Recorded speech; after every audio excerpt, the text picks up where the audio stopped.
প্রিয় শিক্ষার্থী বন্ধুরা, আসসালামু আলাইকুম। সবাই কেমন আছো? নিশ্চয়ই ভালো না, কারণ করোনার এই মহামারী দুর্যোগের সময় কারো ভালো থাকার কথা নয়। তারপরেও আমাদের ভালো থাকার জন্য সবসময় চেষ্টা করতে হবে। তো এই মুহূর্তে আমাদের একটি বিষয় করণীয়, সেটা হলো আমরা যখন বাইরে কোথাও বেড়াতে অথবা ঘুরতে যাব, তখন যেন আমরা সবাই মাস্ক ব্যবহার করি এবং বাইরে থেকে এসে 20 সেকেন্ড ধরে হ্যান্ড স্যানিটাইজার অথবা সাবান দিয়ে হাত ধুয়ে ফেলি। তো প্রিয় শিক্ষার্থী বন্ধুরা, আমি মাসুদ রানা, সহকারী শিক্ষক, সাহস মহাকালী মাধ্যমিক বিদ্যালয় অনলাইন ক্লাসে তোমাদের স্বাগত জানাচ্ছি। প্রিয় শিক্ষার্থী বন্ধুরা, গত একটি ক্লাসে আমি শিখিয়েছিলাম যে কীভাবে 2 ঘোড়া নকদান বই করতে হয় এবং যতটা সম্ভব চেষ্টা করেছিলাম 2 ঘোড়া নকদান বই শেখানোর জন্য। তো প্রিয় শিক্ষার্থী বন্ধুরা, আজ আমি তোমাদের 3 ঘোড়া নকদান বই কীভাবে করতে হবে সে বিষয়ে একটু ধারণা দেওয়ার চেষ্টা করব। তো প্রিয় শিক্ষার্থী বন্ধুরা, দেখো আমাদের পাঠ্য বইয়ে 111 নম্বর পৃষ্ঠাতে একটি কাজ দেওয়া আছে। এই কাজটি 3 ঘোড়া নকদান বইতে কিভাবে লিপিবদ্ধ করতে হবে সে সম্পর্কে একটু বিস্তারিত জেনে আসি। তো প্রিয় শিক্ষার্থী বন্ধুরা, তোমরা আমার সাথে সাথে খাতায় সুন্দর করে স্কেল দিয়ে 3 ঘোড়া নকদান বইয়ের ছক অঙ্কন করো।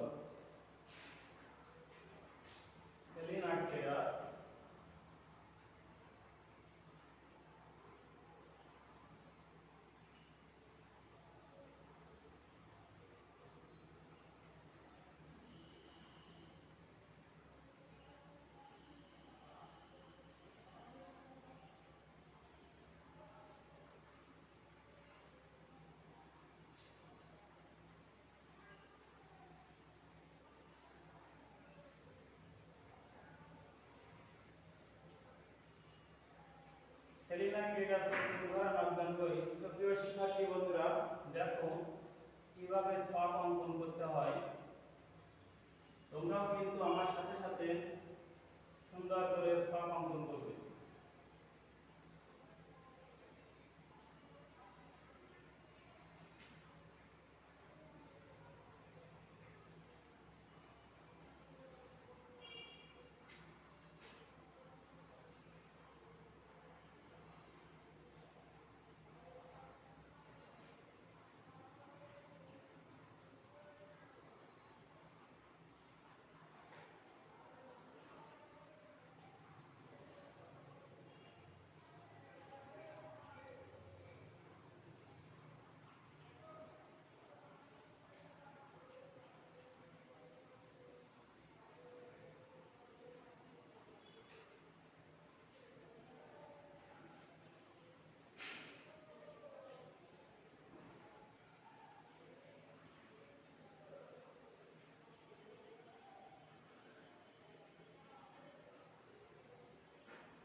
দেখো প্রিয় শিক্ষার্থী বন্ধুরা, আমরা যখন 1 ঘোড়া নকদান বই করছিলাম তখন ছক অঙ্কন করছিলাম এবং সে ছকে 10টি ঘর ছিল।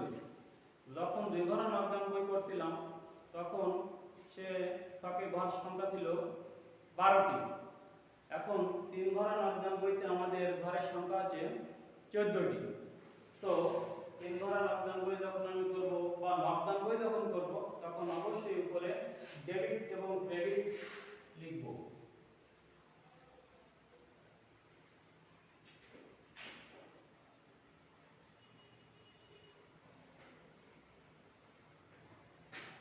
তারিখ, প্রাপ্তি,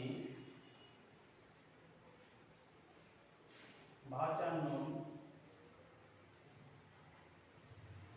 পৃষ্ঠা বা প্রতিষ্ঠান পৃষ্ঠা, প্রদত্ত বার্তা,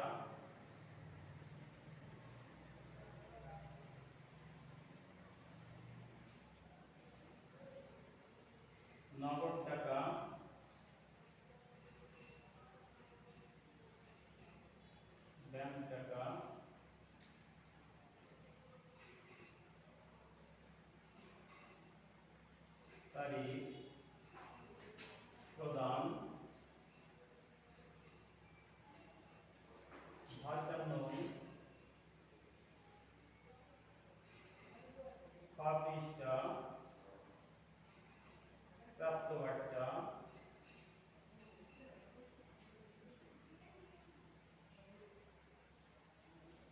নগদ টাকা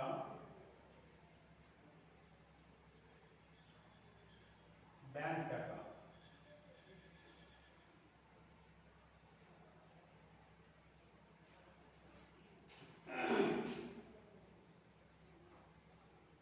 তো প্রিয় শিক্ষার্থী বন্ধুরা, দেখো 111 পৃষ্ঠায় যে কাজটি দেওয়া আছে সেখানে লেখা আছে সেলিনা ট্রেডার্সের 2017 সালের মার্চ মাসের লেনদেন সমূহ নিম্নরূপ। মার্চ 1 আছে, মার্চ 1 তারিখে বলা হয়েছে নগদ উদ্বৃত্ত 18,000 টাকা এবং ব্যাংক জমাতিরিক্ত 3,000 টাকা। তো আমি গত ক্লাসে বলছিলাম যে 1 তারিখ সবসময় ব্যালেন্স বিডি লিখব। তো দেখো প্রথমে দেওয়া আছে নগদ উদ্বৃত্ত 18,000 টাকা 2017 মার্চ 1 ব্যালেন্স বিডি। আচ্ছা 18,000 টাকা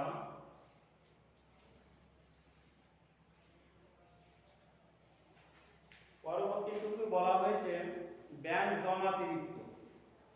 ব্যাংক উদ্বৃত্ত বা ব্যাংক জমা যদি থাকে তো সেটিকে আমরা সবসময় নকদান বইয়ের ডেবিট পাশে লিখব, কিন্তু এ জায়গায় বলা হয়েছে ব্যাংক জমাতিরিক্ত। তো ব্যাংক জমাতিরিক্ত আমাদের দায় দায়, এজন্য আমি এটাকে ক্রেডিট পাশে লিপিবদ্ধ করব ওই একই তারিখে ব্যালেন্স বিডি হিসেবে।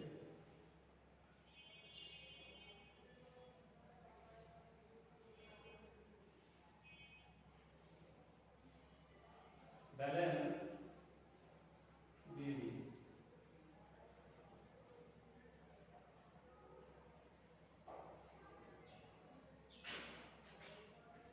যেহেতু ব্যাংক জমাতিরিক্ত তাই টাকা যাবে আমাদের ব্যাংকের ঘরে।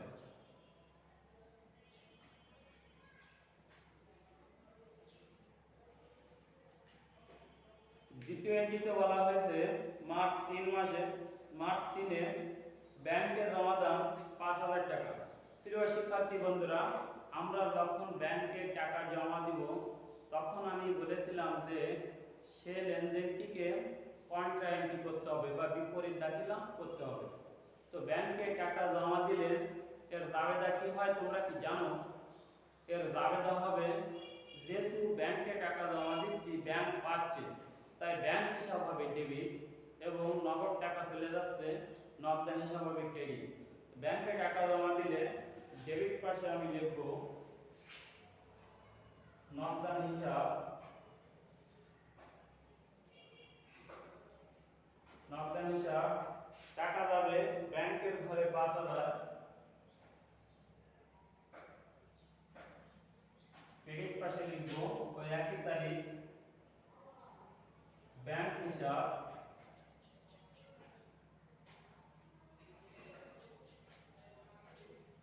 নগদের ঘরে লিখব 5,000 টাকা। আমি বলেছিলাম যে যে সকল লেনদেনের কন্ট্রাক্টটি বা বিপরীত দাখিলা করব সেগুলোকে খতিয়ান পৃষ্ঠার ঘরে সি সংকেত দিব। তাই খতিয়ান পৃষ্ঠার ঘরে তোমরা সি অথবা ক লিখতে পারো। প্রিয় শিক্ষার্থী বন্ধুরা, তারপর মার্চ 6 তারিখের লেনদেনে রয়েছে সাইনের কাছ থেকে 7,000 টাকা পাওনার পূর্ণ নিষ্পত্তিতে 6,800 টাকা প্রাপ্তি। যেহেতু টাকা পাচ্ছি এটি হচ্ছে আমার আয়, তাই আমি এটিকে ডেবিট পাশে লিখব। মার্চ 6 সাইন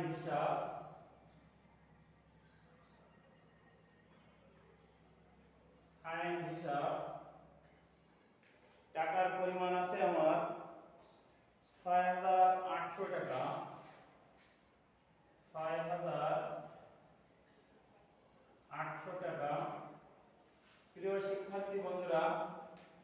জায়গায় একটি বিষয় লক্ষণীয়, সেটি হলো সায়েমের কাছে টাকা পাওনা ছিল 7,000 টাকা, কিন্তু সায়েমের কাছ থেকে আমরা পাচ্ছি 6,800 টাকা।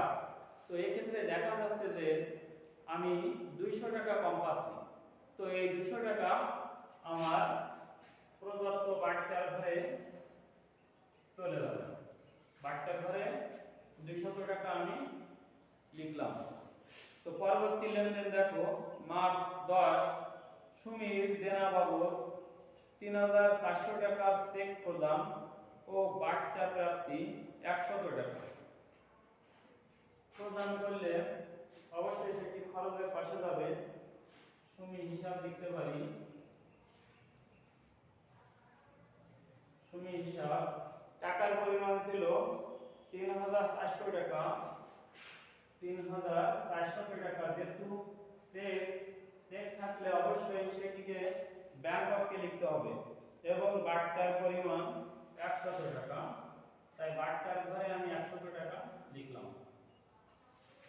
প্রিয় শিক্ষার্থী বন্ধুরা, পরবর্তী লেনদেনটি রয়েছে আমাদের মার্চ 14 তারিখে। বলা হয়েছে ব্যক্তিগত প্রয়োজনে নগদ উত্তোলন। ব্যক্তিগত প্রয়োজনে যেহেতু উত্তোলন, মার্চ সুমির টাকা রয়েছে 10 তারিখ। পরবর্তী মার্চ 14 তারিখে উত্তোলন হিসাব,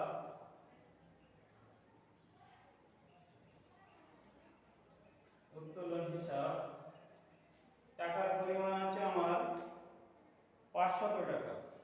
যেহেতু নগদ উত্তোলন, তাই টাকা নগদের ঘরে লিখব। পরবর্তী লেনদেনটি রয়েছে মার্চ 16 তারিখে। পণ্য বিক্রয় 12,000 টাকা। যেহেতু পণ্য বিক্রি করছি, পণ্য বিক্রি করলে টাকা আসতেছে, এটি আমার আয় হচ্ছে, তাই প্রাপ্তির ঘরে লিখব মার্চ 16 তারিখে বিক্রয় হিসাব।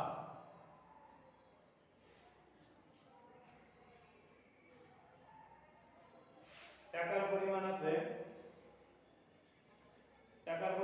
12,000 টাকা। যেহেতু ব্যাংক উল্লেখ নাই বা চেক উল্লেখ নাই, তাই টাকা নগদের ঘরে লিখলাম।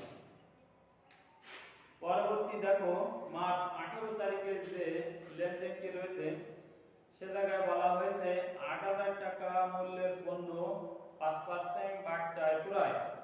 তো মার্চ 18, আমি গত ক্লাসে বলছিলাম পণ্যের নামে কোনো হিসাব হয় না, পণ্য, মাল এবং চেক এই তিনটার পরিবর্তে আমরা সবসময় লিখব পুরায় হিসাব। তা আমি লিখলাম মার্চ 18 তারিখে পুরায় হিসাব। টাকার পরিমাণ রয়েছে আমাদের 8,000 টাকা। কিন্তু প্রিয় শিক্ষার্থী বন্ধুরা, এর জায়গায় একটি বিষয় লক্ষণীয়, সেটি হলো দেখো 8,000 টাকা মূল্যের পণ্য 5% বাট্টায় পুরায়। তো আমি একটু রাফ দেখাচ্ছি। 8,000 টাকা 5% যদি আমি করি, তাহলে আমাদের হচ্ছে 400 টাকা। 400 টাকা, এই 400 টাকা হচ্ছে কারবারি বাট্টা।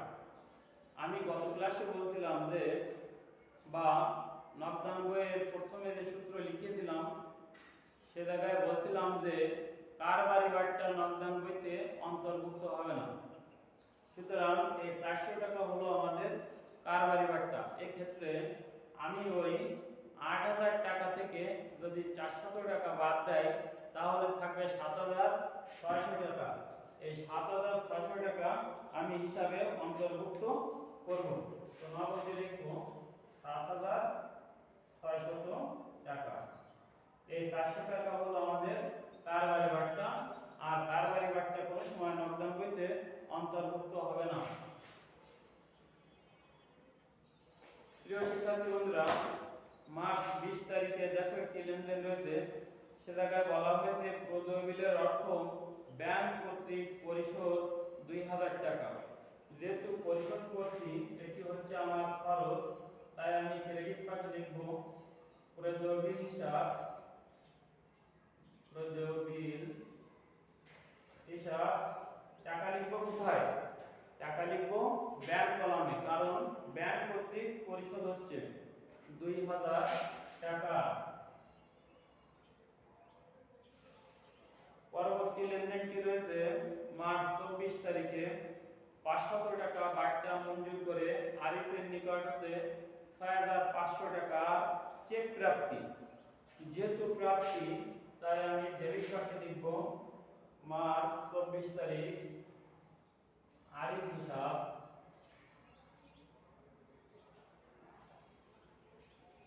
আরিফ হিসাব। টাকার পরিমাণ আছে 6500। যেহেতু চেক তাই আমি এটিকে ব্যাংকের ঘরে লিখব 6500 এবং বার্তার ঘরে লিখব অনলি 500। পরবর্তী লেনদেনটি রয়েছে মার্চ 30 তারিখে ব্যাংক সুদ ধার্য করো 400 টাকা। ব্যাংক সুদ মঞ্জুর করলে আমরা সবসময় ডেবিট পাশে লিখব এবং সুদ চার্জ করলে বা কর্তন করলে আমরা সেটিকে সবসময় নগদানবইয়ের ক্রেডিট পাশে লিপিবদ্ধ করব। সুতরাং মার্চ 30 ব্যাংক সুদ হিসাব,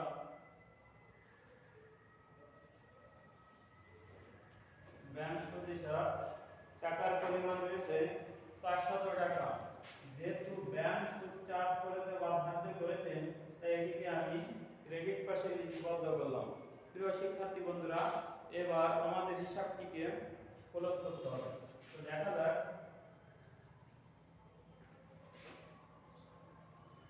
গত ক্লাসে আমি বলছিলাম ডেবিট এবং ক্রেডিট দুইটি পাশের ভিতরে বা দুইটা সাইডের ভিতরে যে পাশের টাকা বেশি হবে আমি সেই পাশে সর্বপ্রথম যোগ করব।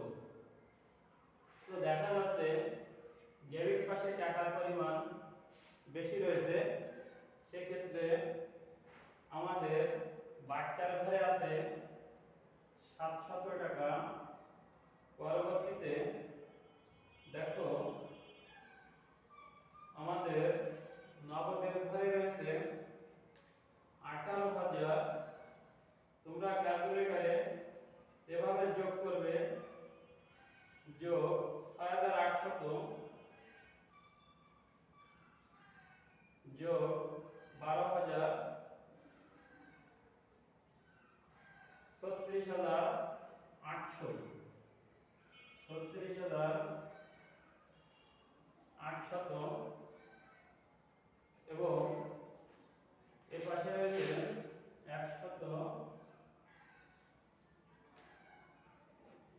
36,800 টাকা থেকে এবার আমি ক্রেডিট কলামের ক্রেডিট পাশে নগদ কলামের টাকা বাদ দিব।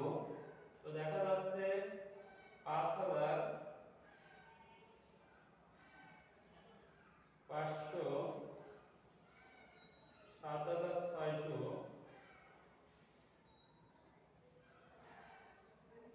23,700 টাকা, 23,700। প্রিয় শিক্ষার্থী বন্ধুরা, আমি বলছিলাম যে যে টাকা কম পড়বে, যে পাশে কম পড়ুক সে পাশে সব সময় হবে ব্যালেন্স সিরিজ। তো মার্চ 31 দিনে হয়, সেই মাসের শেষ তারিখে হবে ব্যালেন্স ডি টাকা 23,700। এবার দেখা যাচ্ছে ডেবিট এবং ক্রেডিট দুইটি পাশে ব্যাংক কলামের টাকা ক্রেডিট পাশে থেকে ডেবিট পাশে বেশি হয়েছে। তো সেক্ষেত্রে আমরা ডেবিট পাশটিকে আগে যোগ করব। দেখা যাচ্ছে 11,500 টাকা ডেবিট পাশে হয়েছে। এই 11,500 আমরা ক্রেডিট পাশে নিয়ে যাব।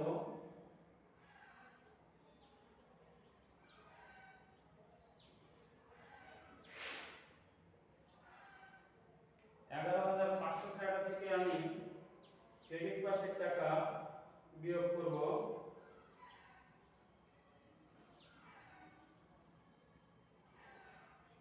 ৬৫০০